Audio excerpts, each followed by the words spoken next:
9월 14일 주일 예배를 시작하겠습니다. 복 있는 사람은 악인들의 꾀를 따르지 아니하며 죄인들의 길에 서지 아니하며 오만한 자들의 자리에 앉지 아니하고 오직 여호와의 율법을 즐거워하여 그의 율법을 주야로 묵상하는도다. 그는 시냇가에 심은 나무가 철을 따라 열매를 맺으며 그 잎사귀가 마르지 아니함 같으니 그가 하는 모든 일이 다 형통하리로다. 악인들은 그렇지 아니하며 오직 바람에 나는 겨와 같도다. 그러므로 악인들은 심판을 견디지 못하며 죄인들이 의인들의 모임에 들지 못하리로다.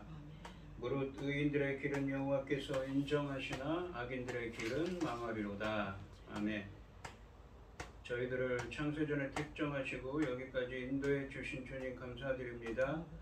오늘 예배 가운데 임재하여 주시고 예배가 신령과 진정으로 드려지는 예배가 되게 하여 주시옵소서.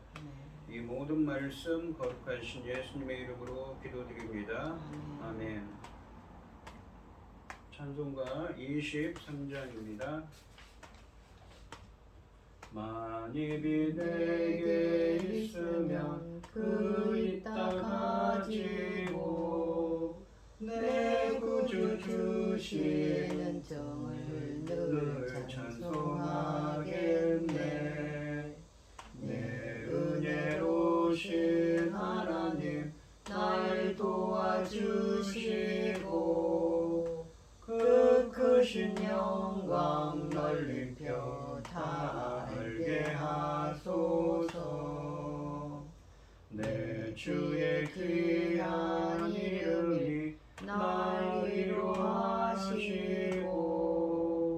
이 귀한 음악 같으니 참이라 되도다. 내 죄의 권세 깨뜨려 그 결박 푸시고 이 추한 마음을 비로소 곧 정케 하셨네. 아멘. 사도신경 하심으로 신앙 고백하시겠습니다. 전능하사 천지를 만드신 하나님 아버지를 내가 믿사오며 그 외아들 우리 주 예수 그리스도를 믿사오니 이는 성령으로 잉태하사 동정녀 마리아에게 나시고 본디오 빌라도에게 고난을 받으사 십자가에 못 박혀 죽으시고 장사한 지 사흘 만에 죽은 자 가운데서 다시 살아나시며 하늘에 오르사 전능하신 하나님 우편에 앉아 계시다가 저리로서 산 자와 죽은 자를 심판하러 오시리라. 성령을 믿사오며 거룩한 공예와 성도가 서로 교통하는 것과 죄를 사하여 주시는 것과 몸이 다시 사는 것과 영원히 사는 것을 믿사옵나이다. 아멘. 교동문 3번입니다. 내 의의 하나님이여 나를 부를 때에 응답하소서. 곤란 중에 나를 너그럽게 하셨사오니 내게 의를 베푸사 나의 기도를 들으소서. 인생들아 어느 때까지 나의 영광을 바꾸어 욕되게 하며 헛된 일을 좋아하고 거짓을 구하려는가. 여호와께서 자기를 위하여 경건한 자를 택하신 줄 너희가 알지어다. 내가 그를 부를 때에 여호와께서 들으시리로다. 너희는 떨며 범죄하지 말지어다. 자리에 누워 심중에 말하고 잠잠할지어다. 의의 제사를 드리고 여호와를 의지할지어다. 여러 사람의 말이 우리에게 선을 보일 자 누구뇨 하오니 여호와여 주의 얼굴을 들어 우리에게 비추소서. 주께서 내 마음에 두신 기쁨은 그들의 곡식과 새 포도주가 풍성할 때보다 더하니이다. 내가 평안히 눕고 자기도 하리니 나를 안전히 살게 하시는 이는 오직 여호와이시니이다. 아멘. 아멘. 찬송가 597장입니다. 이전에 주님을 내가 몰라 영광의 주님을 비방했다. 지극한 은혜 내게 넘쳐 날 불러주시니 고마워라. 나 받은 달란트 얼마였나. 나 힘써 그것을 남기어서 갑절로 주님께 바치오며 충성된 종이라 상 주시리. 천하고 무능한 나에게도 귀중한 직분을 맡기셨다. 그에 고맙고 고마워라. 이 생명 바쳐서 충성하리. 나 하는 일들이 하도 적어 그 열매 눈앞에 안 되어도 주님께 죽도록 충성하면 생명의 면류관 얻으리라. 아멘. 기도하겠습니다. 온 땅이여 여호와께 즐거운 찬송을 부를지어다. 기쁨으로 여호와를 섬기며 노래하면서 그 앞에 나갈지어다. 여호와가 우리 하나님이신 줄 너희는 알지어다. 아멘. 그는 우리를 지으신 이요 우리는 그의 것이니 그의 백성이요 그의 기르는 양이로다. 감사함으로 그 문에 들어가며 찬송함으로 궁정에 들어가서 그에게 감사하며 그 이름을 송축할지어다. 여호와는 선하시니 그 인자하심이 영원하고 그의 성실하심이 대대에 이르리로다. 아멘. 천지 만물을 지으신 전능하신 하나님 아버지, 저희들 같이 어리석고 보잘것없는 것들을 자녀로 삼으시고 아버지 그 크신 사랑 가운데 살아가게 하심을 참으로 감사드립니다. 전능하신 하나님 아버지, 세상은 어지럽고 온갖 일로 어수선하고 복잡하고 아버지 하나님 힘이 들게 지나고 있습니다. 전능하신 하나님 아버지, 그럼에도 불구하고 아버지께서는 이 나라를 지켜 주시옵소서. 아버지 불쌍히 여겨 주시고 아버지 대한민국 아버지 불쌍히 여겨 주시고 긍휼을 베풀어 주시어서 전쟁을 없게 하시고 아버지 하나님 모든 재난으로부터 지켜 주시옵소서. 전능하신 하나님 아버지, 당신의 사랑하는 종 이 열매거들 새 시대의 열매거들 말씀을 들고 강단에 섰습니다. 아버지 하나님 불쌍히 여기시고 아버지 하나님 그 말씀으로 말미암아 아버지께서 기뻐 받으실 열매들이 넉넉히 나올 수 있기를 간절히 소원하옵고, 이 모든 말씀 억만 죄악 가운데서 우리를 구원하여 주신 예수 그리스도의 이름으로 기도드리옵나이다. 아멘.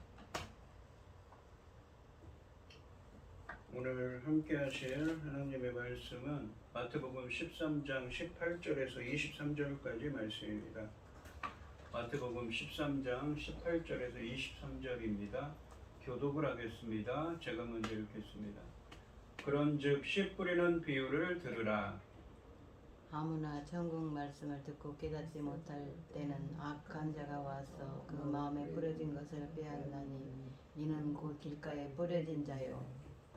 돌밭에 뿌려졌다는 것은 말씀을 듣고 즉시 기쁨으로 받되 그 속에 뿌리가 없어 잠시 견디다가 말씀으로 말미암아 환난이나 박해가 일어날 때에는 곧 넘어지는 자요. 가시떨기에 뿌려졌다는 것은 말씀을 들으나 세상의 염려와 재물의 유혹에 말씀이 막혀 결실하지 못하는 자요. 좋은 땅에 뿌려졌다는 것은 말씀을 듣고 깨닫는 자니 결실하여 어떤 것은 100배, 어떤 것은 60배, 어떤 것은 30배가 되느니라 하시더라. 아멘. 찬송가 315장입니다. 내 주 되신 주를 참 사랑하고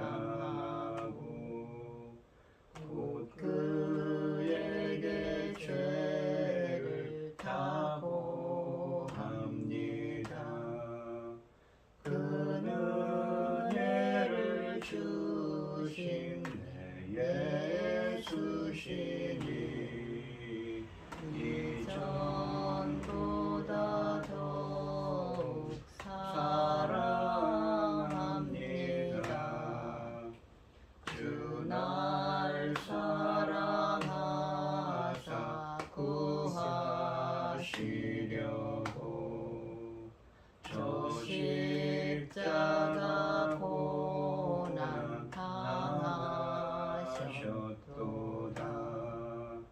그 가시관 쓰신 내 주 배우니 이전보다 더욱 사랑합니다. 내 평생에 힘쓸 큰 의무는 주 예수의 덕을 늘 기림이라. 숨질 때까지 대할 말씀은 이전보다 더욱 사랑합니다. 그 영광의 나라 나 들어가서 그 풍성한 은혜 늘 감사하리. 금면류관 쓰고 나 찬송할 말 이전보다 더욱 사랑합니다.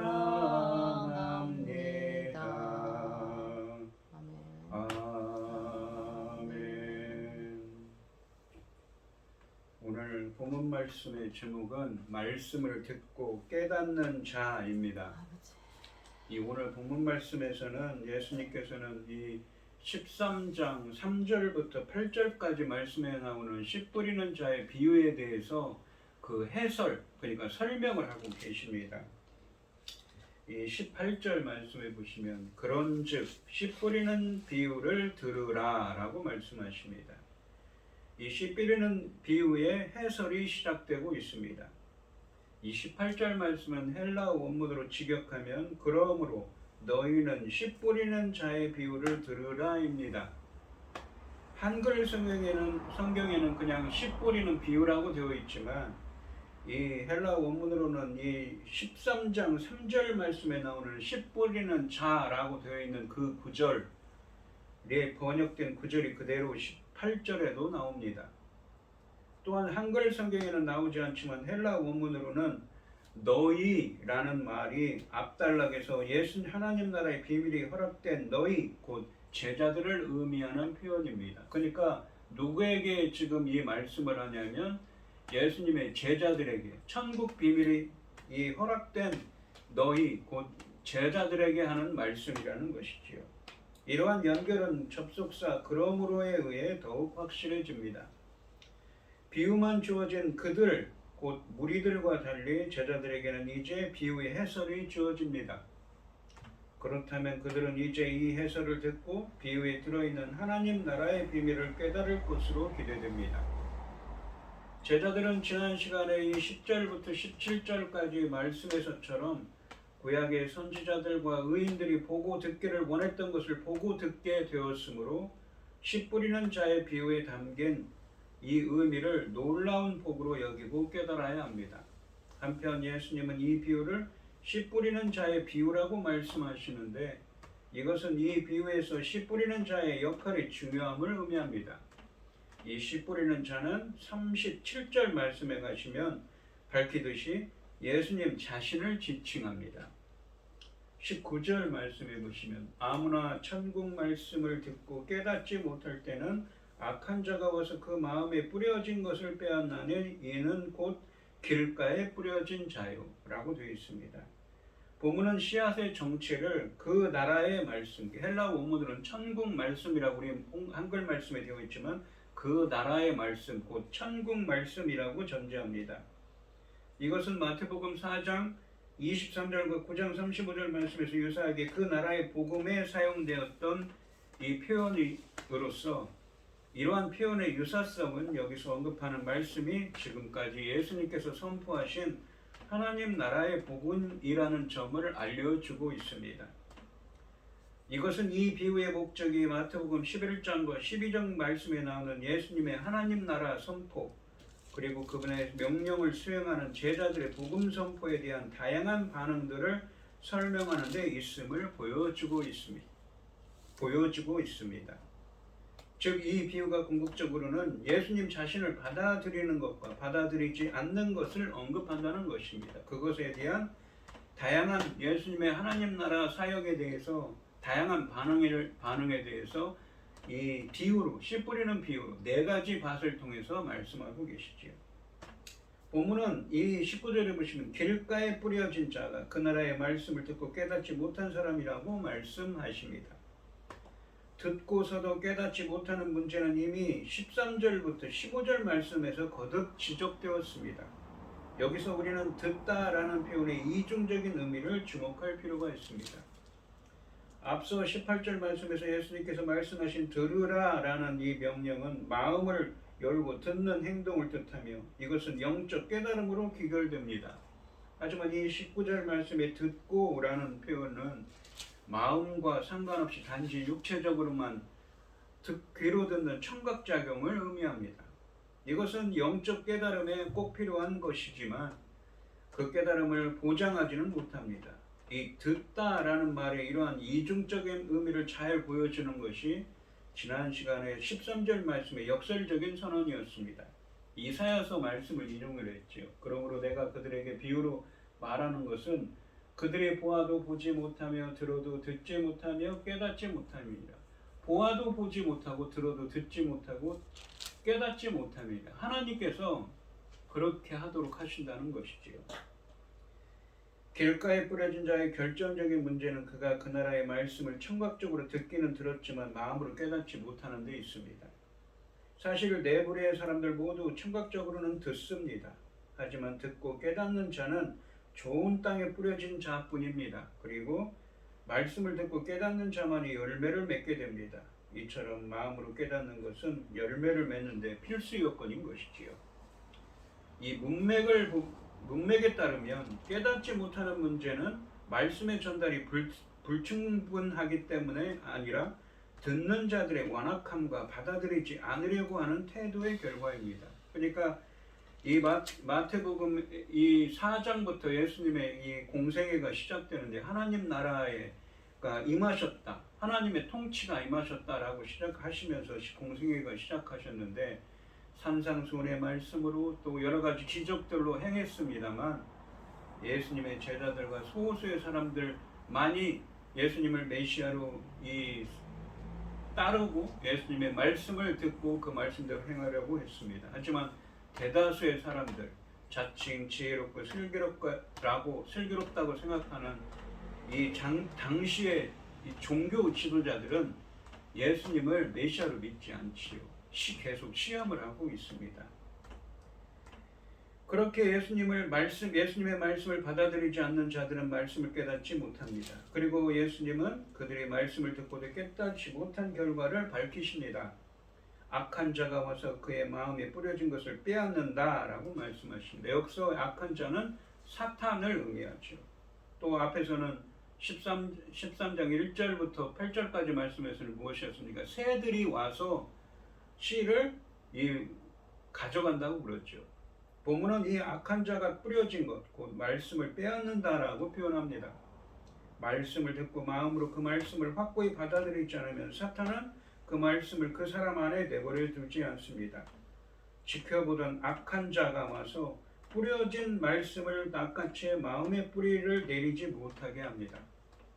4절 말씀에서 길가에 뿌려진 씨를 새들이 먹어버린 것은 사람들이 하늘나라의 말씀을 깨닫지 못했기 때문이라는 말씀입니다.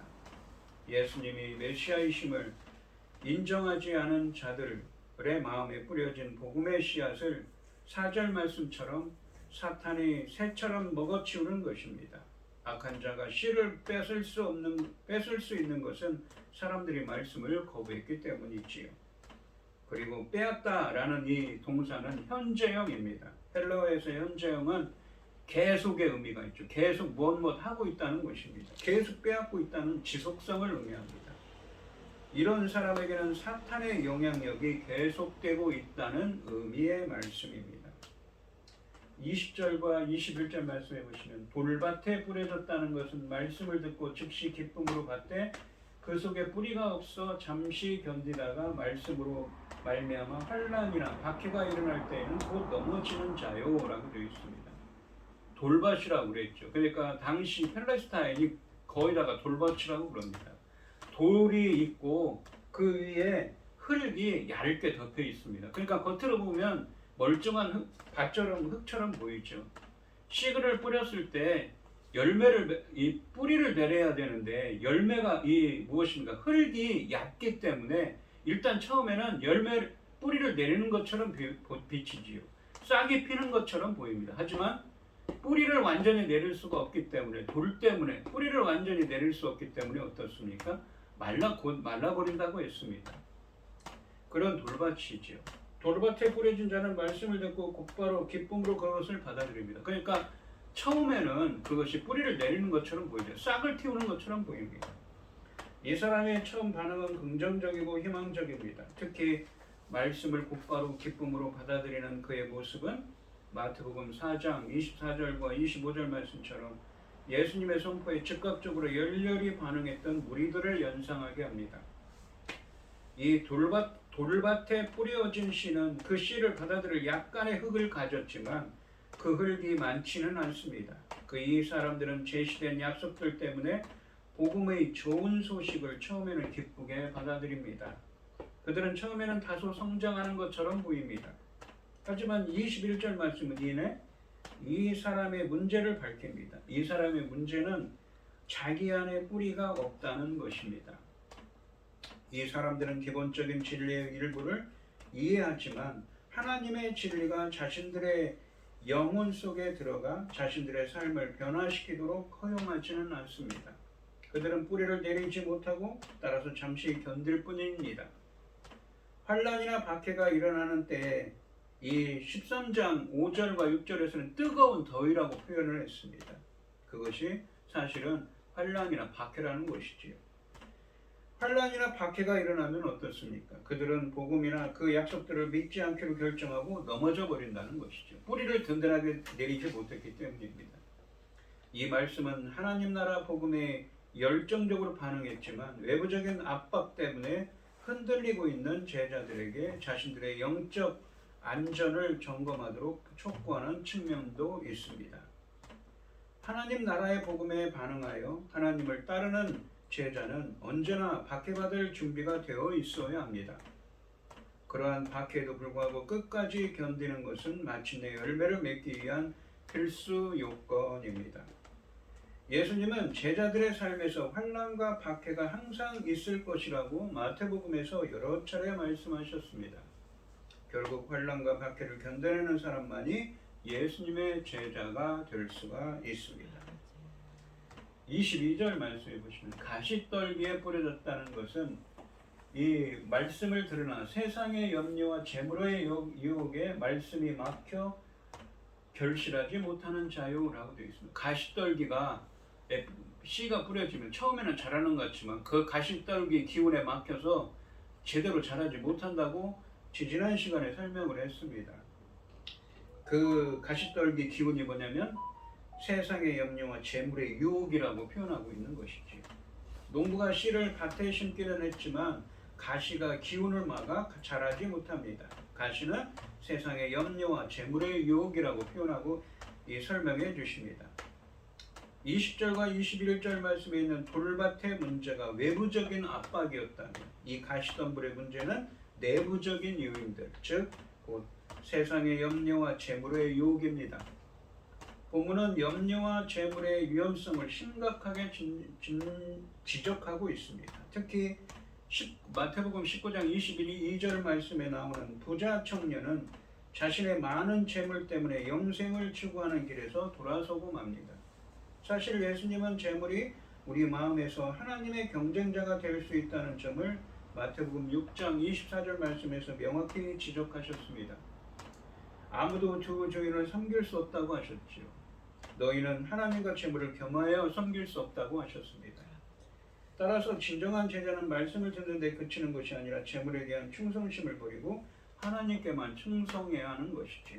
그래서 예수님께서는 이 마태복음 13장 44절부터 46절까지 말씀에서 하나님을 왕으로 모시기 위한 조건으로 자신의 모든 소유를 팔아야 할 것을 요구하셨습니다.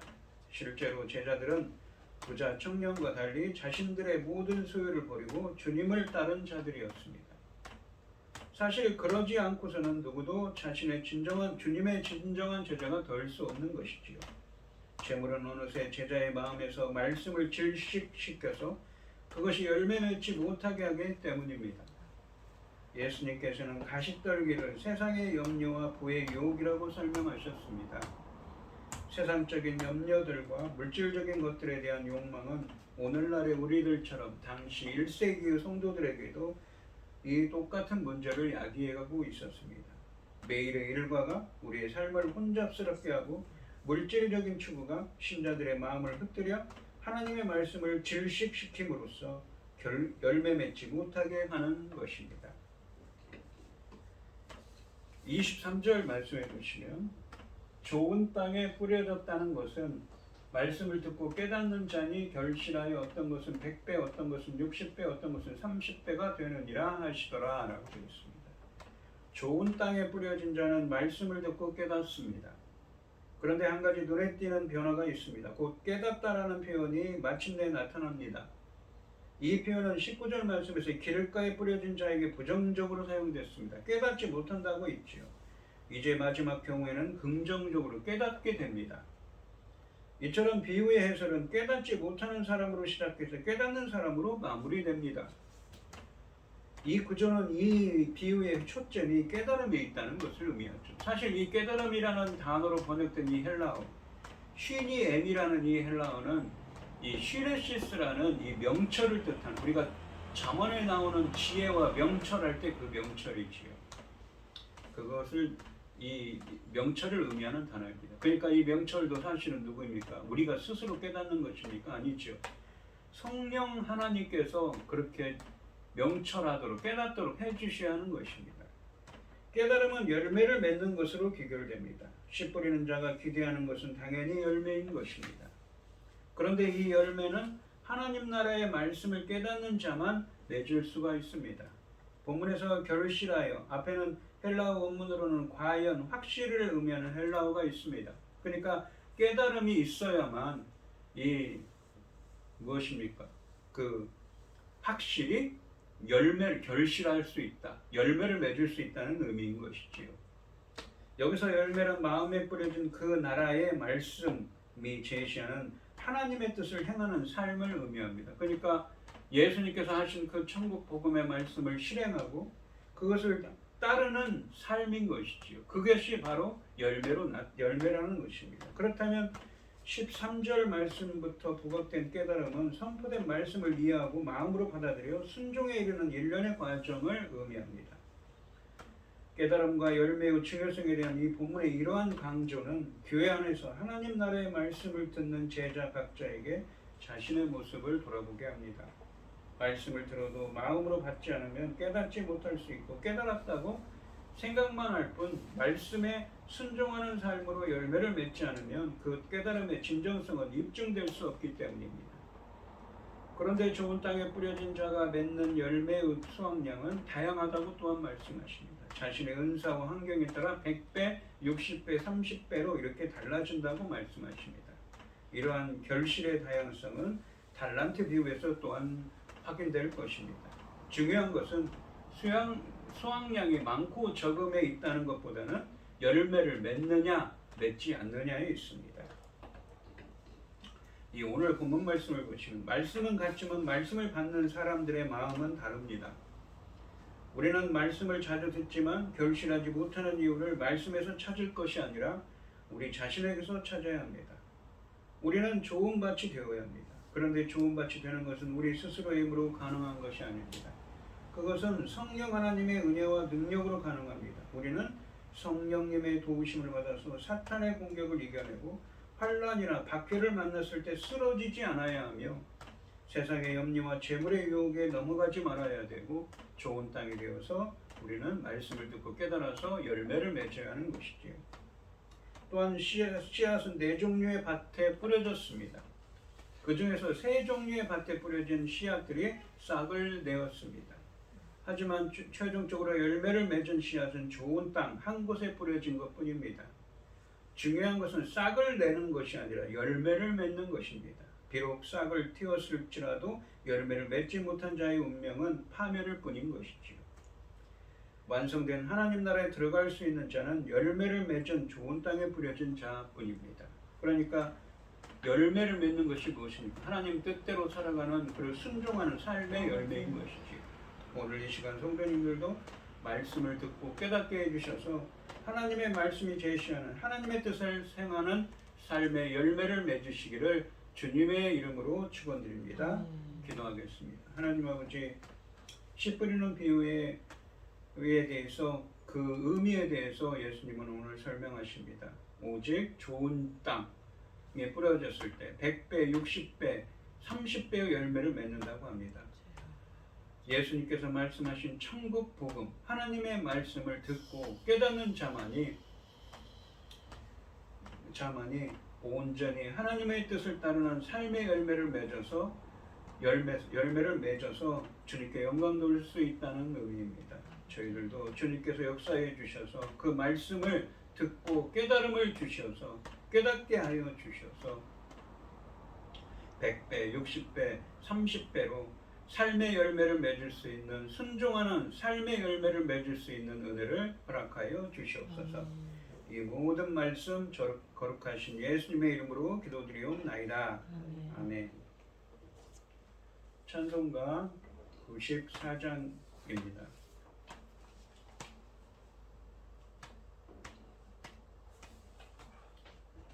주 예수보다 더 귀한 것은 없네. 이 세상 부귀와 바꿀 수 없네. 영축을 내대신 돌아가신 그 놀라운 사랑 잊지 못해. 세상 즐거움 다 버리고 세상 자랑 다 버렸네. 주 예수보다 더 귀한 것은 없네. 예수 밖에는 없네. 주 예수보다 더 귀한 것은 없네. 이 세상 명예와 바꿀 수 없네. 이전에 즐기던 세상 일도 주 사랑하는 마음 뺏지 못해.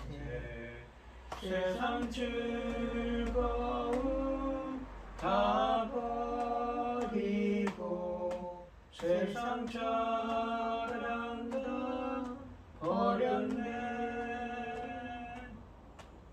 주 예수보다 더 귀한 것은 없네.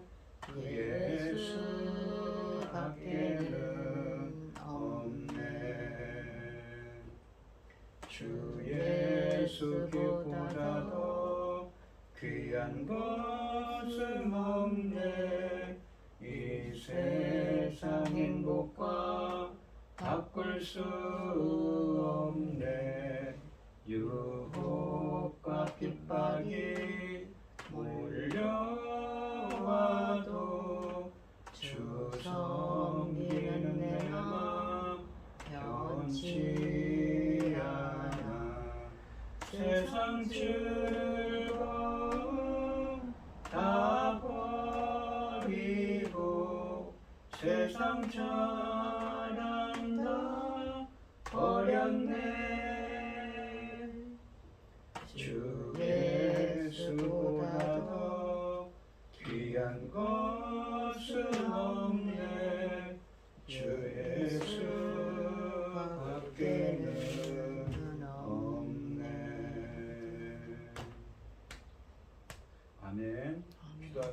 드립니다. 참 감사하신 하나님, 오늘도 주신 말씀처럼 저희들도 이 하나님의 말씀을 듣고 깨달아서 100배, 60배, 30배 열매를 맺을 수 있도록 순종하는 삶의 열매를 맺을 수 있도록 주님 인도하시고 함께하여 주시옵소서. 오늘 이 시간 주님의 은혜에 감사드리며 고현희 집사님, 김혜순 권사님, 최병영 집사님 주님께 귀한 예물을 드립니다. 드려지는 손길마다 주님께서 기억하시고 이 감사의 기도에 기울여 주시고 응답하여 주셔서 하나님의 기뻐하시는 뜻을 행할 수 있도록 인도하여 주시옵소서. 기뻐받아 흠양하여 주실 줄 믿사오며 이 모든 말씀 거룩하신 예수님의 이름으로 기도드리옵나이다. 아멘. 찬송가 5장을 하시고 축도하심으로 오늘 예배를 마치겠습니다. 이 천지간 만물들아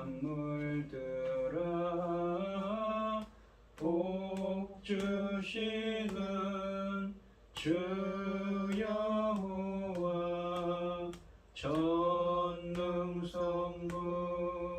성자 성령 찬송하고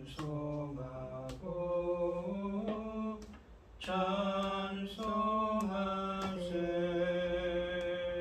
아멘.